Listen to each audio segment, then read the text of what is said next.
In this video, we will show you how to replace your rear shocks on this Jeep Grand Cherokee. This is part of your rear suspension located inside of your rear wheel well. Let's get into it. Okay friend, let's get started on our job. The first thing we need to mention, to be able to replace your rear shocks, you're going to have a scan tool. Your vehicle has air suspension, and we need to deflate that into the reservoir tank that's located behind your rear seat. To do that, using your scan tool, you want to go to Special Tests, and then we're going to scroll and look to where it says Spring Deflate Till Reservoir. We'll click on that.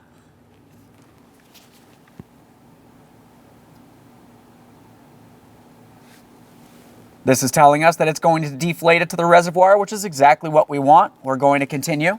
Now what we need to do is search for the two shocks that we're going to be replacing. I'm going to be replacing the left rear and the right rear, so I want to deflate those to the reservoir and not to the atmosphere, otherwise you're going to lose your nitrogen.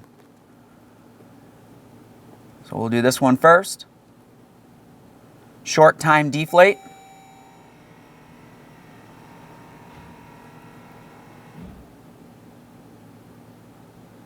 I could hear that release the pressure. It says it's successful. Let's continue on here. I'm going to repeat that process for the next rear shock.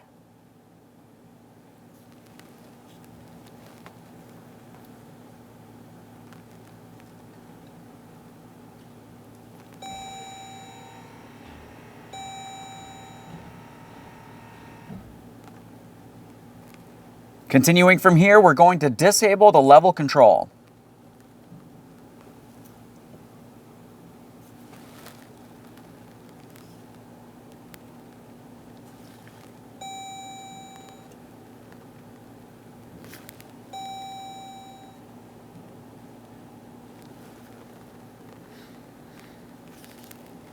Says it was successful.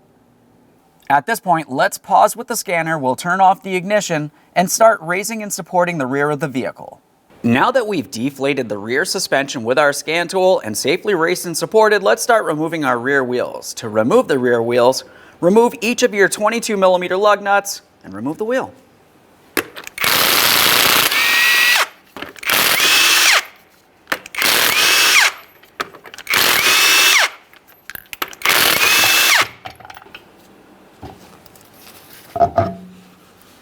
Now we can start dislodging some of our inside fender liner. You don't have to fully remove the entire thing, but we do have to gain access inside of this area. Using a trim tool, we're going to dislodge two push clips along this outboard area here. Essentially just pull them right out of there. Both those came out at the same time, that's fine. Now we'll make our way inboard towards that rear shock. You're going to find two more push clips. For these push clips, you want to remove the center to unlock it. Once it's unlocked, go ahead and remove it from the vehicle, a quick inspection.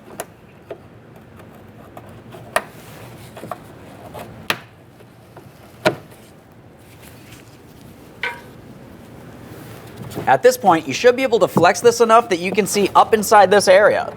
We can see our rear shock we're replacing. We can see our air suspension. And then we're going to make our way underneath this lower control arm, just underneath the rear airbag. We're just going to apply a light amount of pressure here. After applying support underneath that rear control arm, we're going to follow the rear shock all the way up to its upper mounting point. There's two 17mm headed mounting bolts holding this to the body of the vehicle. We'll remove the pair.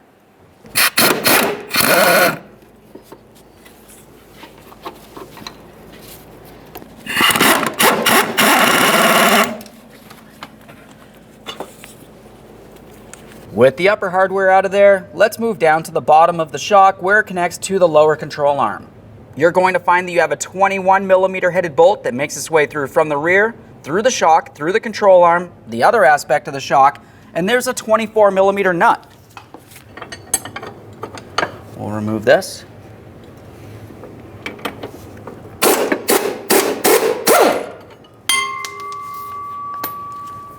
As you remove the bolts, make sure you're holding onto the shock so it does not fall down.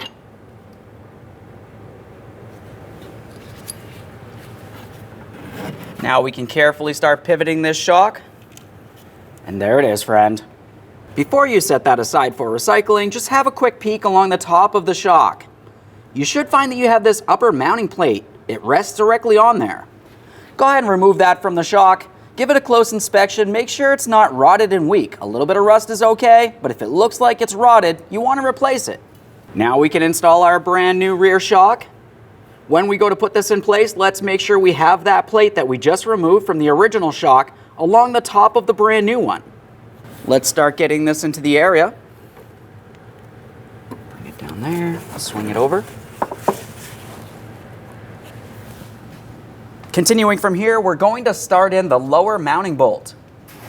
This bolt will come through from the rear towards the front.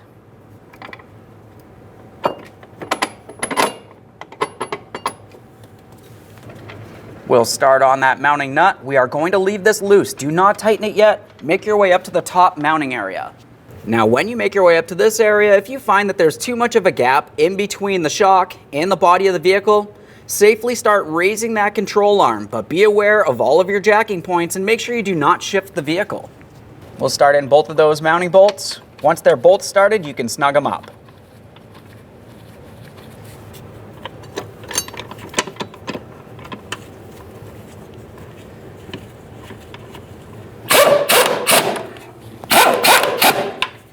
The torque for these two upper bolts is 48 foot-pounds.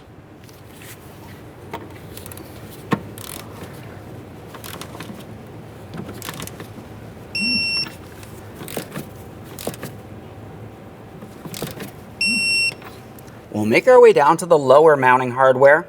For this lower bolt, snug it up and torque that to 173 foot-pounds.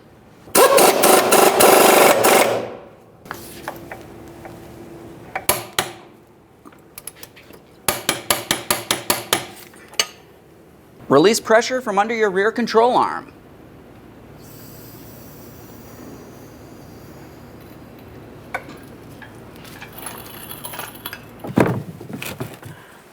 It's time to reinstall the fender liner. We'll start with the two center push clips. For those, you want to go ahead and drive in the outer portion. Once it's pressed all the way in, lock it in by pressing in the center.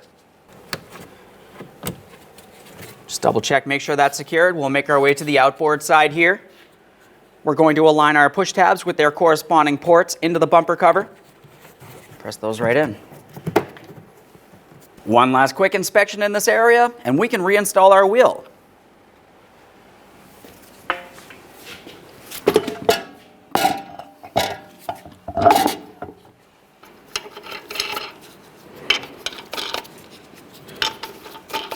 Once all the lug nuts are started, we'll bottom them out, get the wheel safely back on the ground.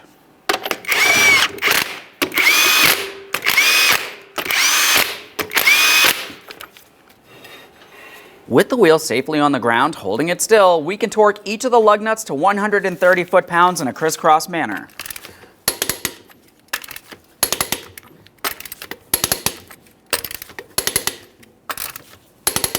Back in the vehicle, we have our scan tool and the key power is on. We're inside of our special test and it's time to start refilling those rear springs. To do this, we're going to go to the second line down on our particular scanner that says fill spring from the reservoir.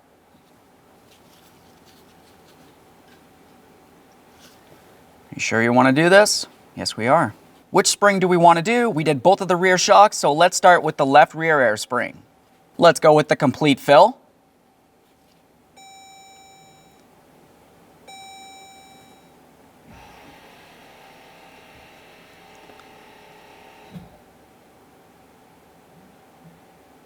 All right, I could hear that do its job and the vehicle raised a little bit. That says it was successful. Let's repeat the process for the right rear.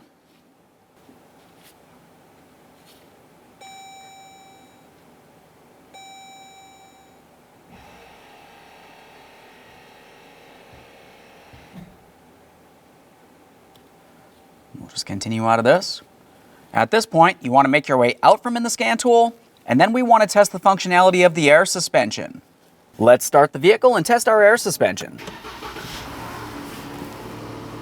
Right in the center console, we have this area where we can make our adjustment. Let's go ahead and bring this up.